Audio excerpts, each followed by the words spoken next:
Saludos, muy buenas tardes. Mariano Rajoy ya es presidente del Gobierno, el sexto de la democracia. Juro cumplir fielmente las obligaciones del cargo de presidente del Gobierno con lealtad al Rey y guardar y hacer guardar la Constitución como norma fundamental del Estado, así como mantener el secreto de las deliberaciones del Consejo de Ministros. Rajoy juraba minutos después de las 11 de la mañana el cargo de presidente del Gobierno en un breve acto celebrado en el Palacio de la Zarzuela, que le convierte en el sexto jefe del Ejecutivo de la democracia. Muy pendientes de esta tarde porque ya conoceremos los nombres de los ministros que conformarán el Gobierno de Rajoy. El nuevo Ejecutivo reducirá al menos en un par de carteras el actual gabinete formado por 15 ministerios. Y casi una treintena de destacados dirigentes socialistas, entre ellos Carme Chacón, Francisco Camaño o Josep Borrell, entre otros, han firmado un documento con el que pretenden abrir el debate sobre la derrota del 20N y proponer un nuevo proyecto socialista. Este documento se titula Mucho PSOE por hacer y va a ser colgado en una página web en la que se espera que haya aportaciones de militantes y simpatizantes a mes y medio del Congreso del PSOE, en el que se elegirá una nueva dirección. Afirman que no se puede minimizar la derrota de las pasadas elecciones generales y se cree que fue la causa de una crisis y de errores propios.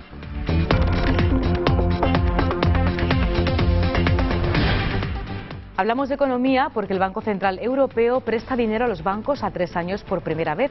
Los expertos esperan que la participación sea elevada. Este miércoles a las entidades bancarias de la eurozona todo el crédito que necesita a 3 años y unas condiciones muy ventajosas. El objetivo de esta medida extraordinaria es reavivar el flujo crediticio a través del sistema bancario para que llegue hasta las familias y las empresas, especialmente las pequeñas y medianas, que son las que más empleo crean en Europa.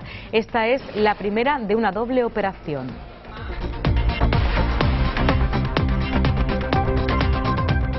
Y el Pleno del Parlamento andaluz celebra entre hoy y mañana jueves el debate final del presupuesto para 2012. Se incluye en el orden del día el debate final de la Ley de Patrimonio y el Decreto Ley de Medidas Urgentes sobre prestación farmacéutica. Según ha expuesto la presidenta del Parlamento, Fuensanta Coves, en el orden del día de este Pleno se incluye en el debate final del proyecto de ley por el que se eleva el mínimo exento para personas con discapacidad y se regula el tipo de gravamen del impuesto sobre el patrimonio en la comunidad. Una iniciativa cuya tramitación el PP andaluz ha mostrado su negativa. Y no dejamos Andalucía porque estamos muy pendientes de todo lo que sucede en torno a las irregularidades en los expedientes de regulación de empleo. En este caso porque el expresidente de la Junta de Andalucía, Manuel Chávez, así como 6 cargos más, conocían el fraude en el expediente de la minería de Huelva. Y según publica el diario La Razón hoy, el presidente de la Junta actual, José Antonio Griñán, y todo el Gobierno debieron aprobar 4 millones de fondo de reptiles para una empresa malagueña de comunicación, de telefonía. Y los bombos de la Lotería de Navidad ya están en el Palacio de Congresos de Madrid, precintados y preparados para la jornada de mañana. El más tradicional y arraigado de los sorteos que se celebran en España llega con 2 novedades principales, que este año hay 15.000 bolas más en el bombo de los números. El premio gordo crece y premia con 400.000 euros el décimo. El sorteo de Navidad repite sede y regresa por segundo año consecutivo al Palacio de Congresos de Madrid.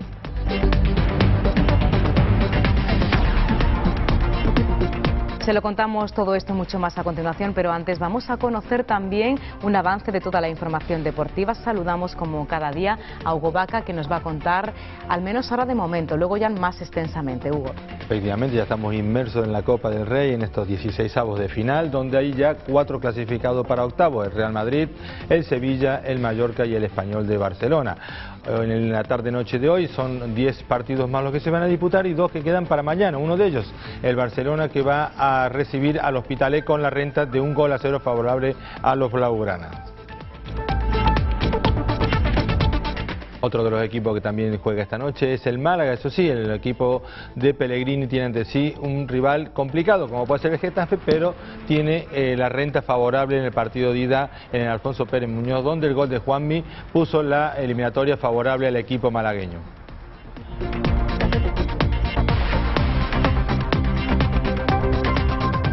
Y uno que tiene los deberes hechos es el Unicaja de Málaga. Eso sí, esta noche juega contra el CSKA de Moscú, el mejor equipo de la Euroliga. Los rusos todavía no han perdido y ese es el objetivo que tiene el equipo para quedar tercero en la Euroliga en ese grupo B.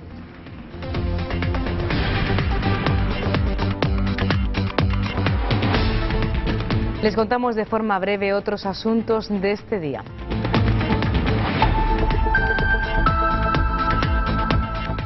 Cayetano Martínez de Irujo rectifica y pide perdón por las palabras que dedicó a los agricultores andaluces. Se ha reunido más de una hora con los representantes.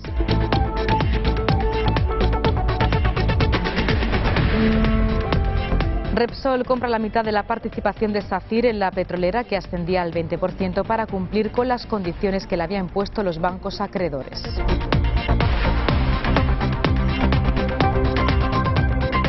Y los artesanos explican que la situación actual de su sector es complicada debido a la aparición de empresas organizadoras de mercado que no valoran sus productos.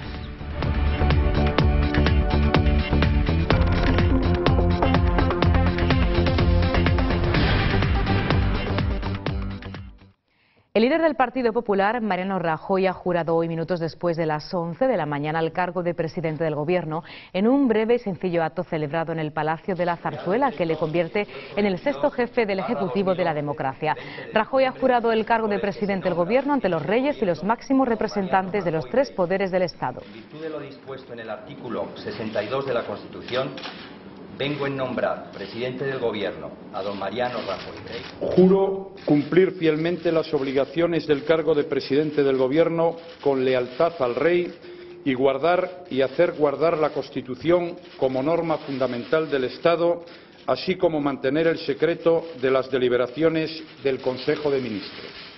Mariano Rajoy ya es presidente del Gobierno, el sexto de la democracia. Con la mano derecha apoyada sobre un ejemplar de la Constitución y la izquierda sobre una Biblia ante un crucifijo, Rajoy juraba su cargo ante el monarca a las 11 de la mañana en una breve ceremonia en el Palacio de la Zarzuela.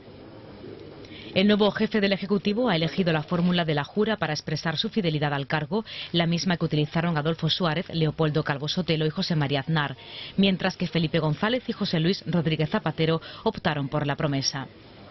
Además de los reyes, en el Salón de Audiencias de Zarzuela han asistido como testigos su antecesor en el cargo, José Luis Rodríguez Zapatero, los presidentes del Congreso y el Senado, Jesús Posada y Pío García Escudero, el presidente del Tribunal Constitucional, Pascual Sala, y el del Supremo y del Consejo General del Poder Judicial, Carlos Díbar. El ministro de Justicia en funciones, Francisco Caamaño, también ha estado presente en calidad de notario mayor del Reino, así como el coordinador de Presidencia y Relaciones Internacionales del PP, Jorge Moragas. Tras este acto, Rajoy se desplazaba al Palacio de la Moncloa, donde le recibió el hasta ahora jefe del gabinete de Zapatero, José Enrique Serrano, quien le enseñó las dependencias. Ya por la tarde, en Zarzuela comunicará al rey la composición de su gabinete antes de hacerlo público a los medios de comunicación. Y casi una treintena de destacados dirigentes socialistas han firmado un documento con el que pretenden abrir el debate sobre la derrota del 20 de noviembre y proponer un nuevo proyecto socialista. Aún no hay ninguna candidatura formal a liderar del PSOE, aunque en el seno del partido se da por hecho que al menos optarán Alfredo Pérez Rubalcaba y Chacón. Casi una treintena de destacados dirigentes socialistas, entre ellos Carme Chacón, han firmado un documento en el que quieren abrir el debate sobre la derrota del 20N. Bajo el título Mucho PSOE por hacer, el texto propone un nuevo proyecto socialista que tenga como principio la democracia interna.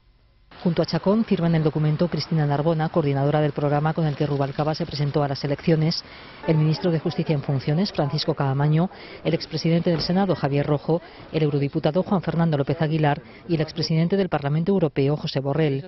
Los firmantes creen que no basta con un cambio de caras, sino que hay que modificar las políticas y la vida interna del PSOE. Afirman que no se puede minimizar la derrota electoral que atribuyen a la crisis y también a errores propios como la aplicación de políticas muy duras que han supuesto sacrificios a los sectores más débiles de la sociedad. Proponen aplicar políticas socialdemócratas. En esta línea defienden la autonomía de la política frente a los poderes económicos. El documento ha sido colgado en una página web en la que se espera que haya aportaciones de los militantes a mes y medio del Congreso Socialista en el que se elegirá una nueva dirección.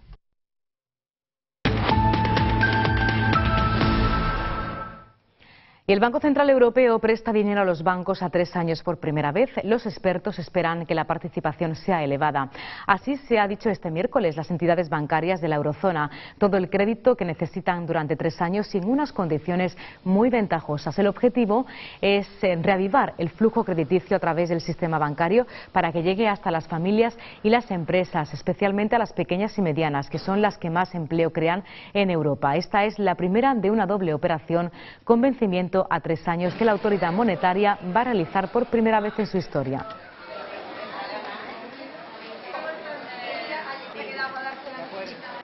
Y este nuevo respiro por las últimas subastas y la barra libre de liquidez que dará el Banco Central Europeo durante los próximos 3 años relajan la tensión en los mercados.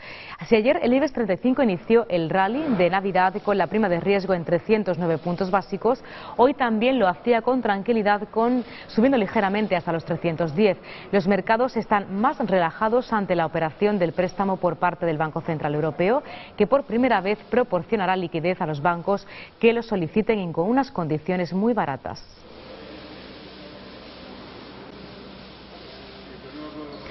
Y la banca española necesita hasta 50.000 millones extra para su ajuste. Los planes de Rajoy, que obligan a valorar a precio de mercado los inmuebles, descartan crear un banco malo.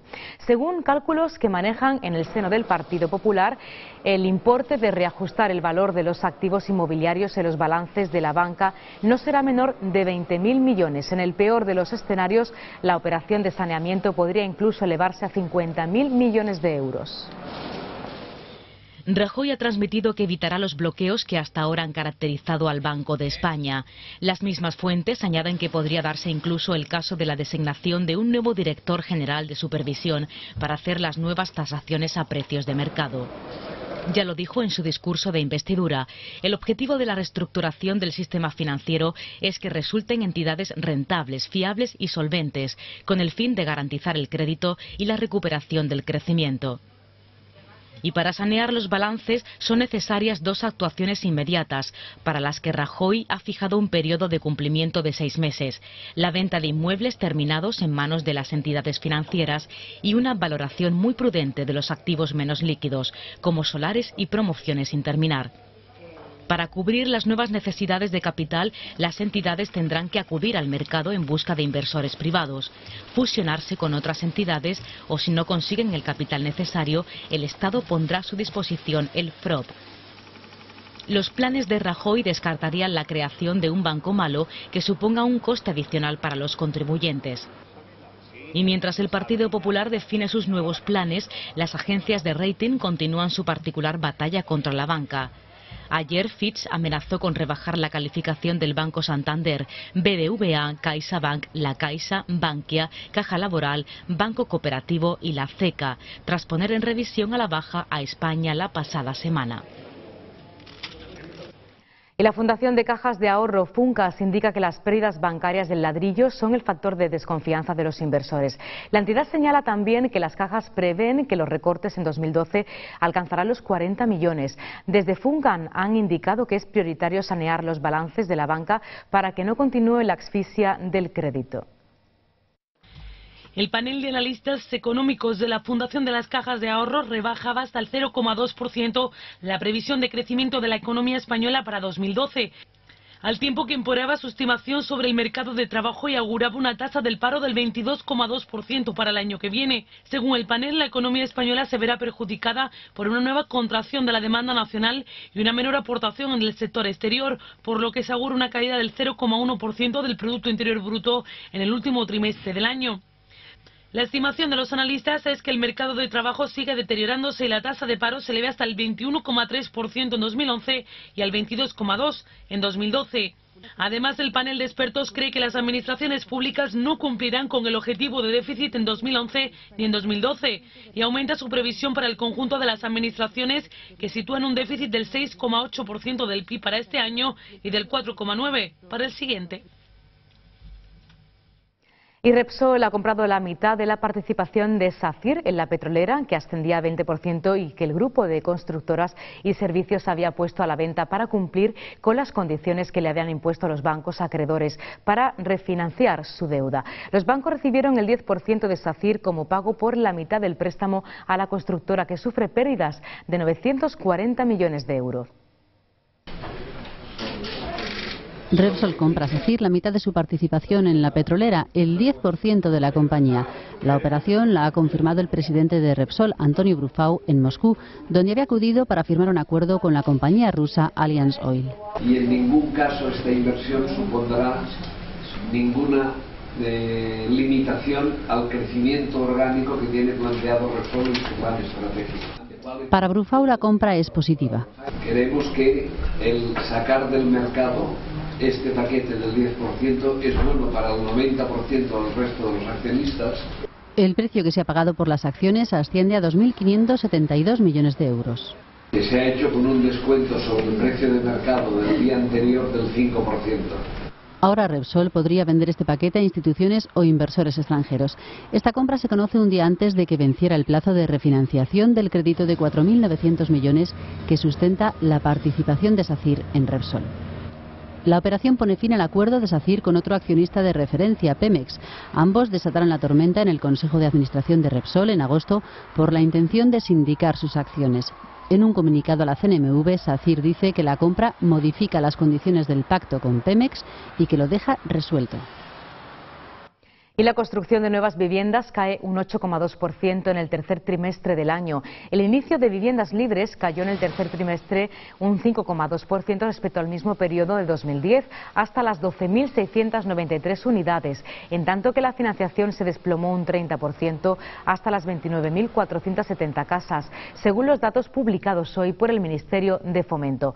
En comparación con el trimestre anterior, de abril a junio, el número de viviendas libres iniciados disminuyó el 8,5%.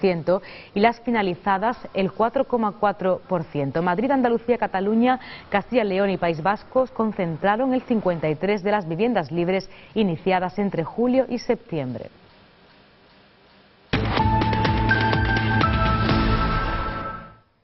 Y declarado culpable el hombre que asestó 82 puñaladas a su pareja. Los miembros del jurado popular han emitido esta tarde su veredicto de culpabilidad, con lo que el juicio queda visto para sentencia. Recalcan que el agresor se ensañó con la víctima, ya que le asestó una gran cantidad de puñaladas, la mayoría de compromiso vital.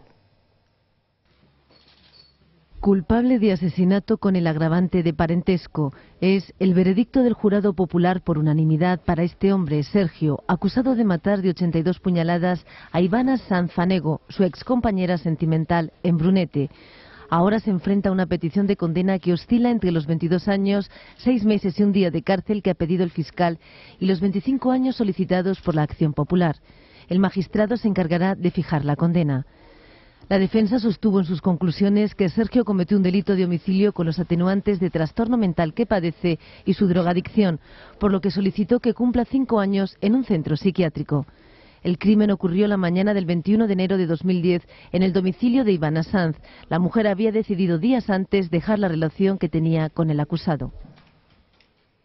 Y en Andalucía, el Pleno del Parlamento celebra entre hoy y mañana el debate final del presupuesto andaluz para 2012, en el que incluye en el orden del día el debate de la Ley de Patrimonio y el Decreto Ley de Medidas Urgentes sobre prestación farmacéutica. Según la exposición de la presidenta del Parlamento, Fuensanta Coves, en el orden del día de este Pleno se incluye el debate del proyecto de ley por el que se eleva el mínimo exento para personas con discapacidad y se regula el tipo de gravamen del impuesto sobre patrimonio en la comunidad. Una iniciativa cuya tramitación el PP andaluz ha mostrado su negativa. También se debate la convalidación o derogación del decreto ley por el que se aprueban medidas urgentes sobre prestación farmacéutica en el sistema sanitario público de Andalucía. Cuando se le advertía que no había un camino ni un procedimiento legal.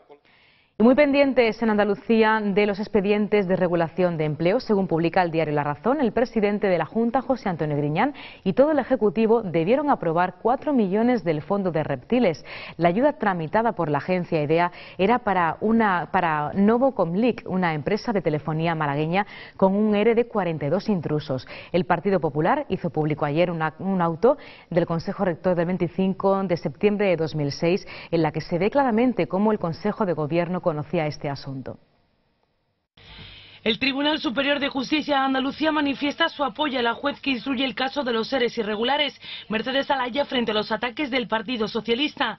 Y es que el presidente de la Junta de Andalucía, José Antonio Griñán, acusaba al Partido Popular en el Parlamento de manipular y engañar a la juez. Una información que llega el mismo día que conocemos a través del diario La Razón que el Consejo de Gobierno de la Junta se encargó del abono de una subvención excepcional de 3,8 millones para la empresa de telefonía malagueña a Novocomlic. La decisión se adoptó por unanimidad con la prerrogativa de someterla a la ratificación del Consejo de Gobierno. En ese momento el presidente andaluz era Manuel Chávez y José Antonio Griñán, consejero de Economía y Hacienda. Ambos, así como el resto del Ejecutivo, debieron suscribir esta cuantiosa ayuda para una empresa que, como se ha desvelado en la investigación que instruye la juez, fue beneficiaria de uno de los EREs más cuantiosos, con 35 millones de euros y con más de 42 intrusos. De las 183 pólizas presentaban irregularidades, entre ellas la de un militante del PSOE de Sevilla. Esta subvención no aparece en el boletín oficial de la Junta de Andalucía, ni tampoco la Junta dio cuenta de ella en las comparecencias posteriores al Consejo de Gobierno. No aparecen los resúmenes de los acuerdos adoptados hasta finales del año 2006. Y Cayetano Martínez de Irujo se reunió ayer con dirigentes del SAT, entre ellos su secretario general, Diego Cañamero, en la finca Las Arroyuelas, en Carmona, Sevilla, propiedad de la Casa de Alba. La finca el pasado viernes fue ocupada por unos 500 jornaleros del sindicato en repulsa a los insultos efectuados contra los trabajadores andaluces por el conde de Salvatierra en un canal de televisión. Han estado reunidos aproximadamente una hora, en la que el conde asegura que ha aprendido mucho del PER y de los problemas de los jornaleros, porque a pesar de dirigir una empresa agrícola no los conocía. Cayetano Martínez de Irujo se ha reunido hoy con representantes del Sindicato Andaluz de Trabajadores a raíz de la polémica generada por sus declaraciones en un programa de televisión en las que criticaba el PER y la actitud de los jornaleros andaluces. Tras el encuentro, celebrado en la finca La Arroyuela, que la Casa de Alba posee en la localidad sevillana de Carmona, ha rectificado y ha asegurado que solo se refería a un grupo reducido de personas.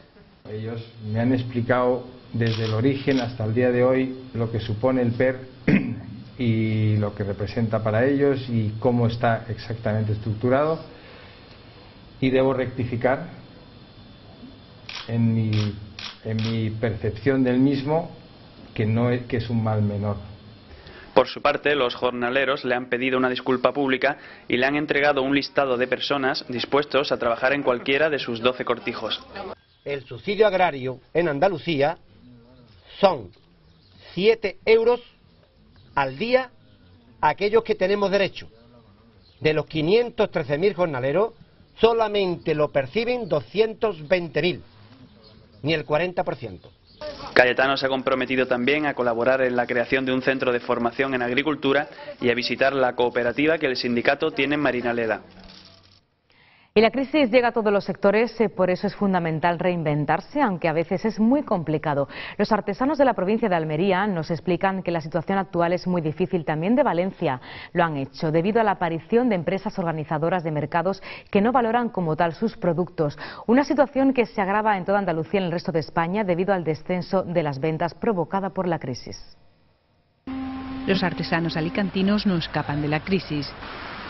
Los altos costes de las empresas organizadoras de mercados y el descenso de ventas por la crisis económica han colocado al sector artesanal en una situación complicada.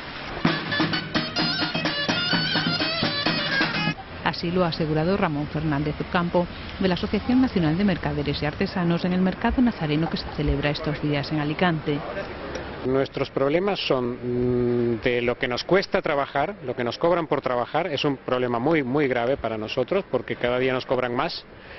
y la competencia, y la mayoría de las empresas que organizan mercados de esta naturaleza no miran a la gente que llevan, con lo cual a lo mejor te ponen a ti como artesano en medio de 50 paradas de revendedores y tú no puedes competir. Una situación que ha provocado una caída de las ventas de hasta el 70% para unos artesanos cuyos puestos de ventas se encuentran vacíos en pleno vendaval de compras navideñas.